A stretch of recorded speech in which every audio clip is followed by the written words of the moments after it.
Hi, BrenTech here, where tech is made simple. So just a quick video to let you know that if you are using the Vivaldi web browser, that the weekly security updates have arrived quite quick once again after Google Chrome.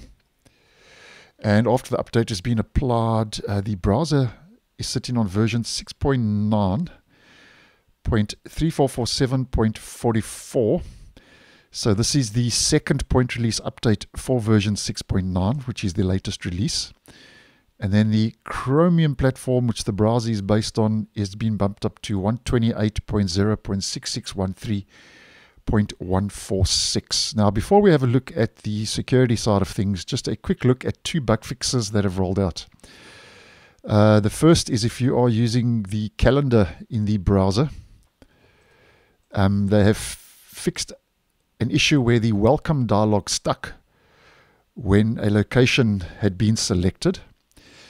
And then if you are using the browser on macOS, there's a macOS keyboard shortcut fix where sometimes shortcuts were actioned twice. So those are two minor bug fixes that have rolled out. Now focusing on the Chromium side of things, which the browser is based on, those security fixes that have rolled out for this week include 5 security fixes.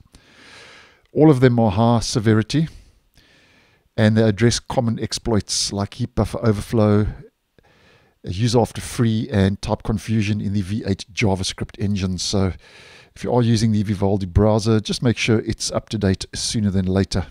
So thanks for watching, and I'll see you guys in the next one.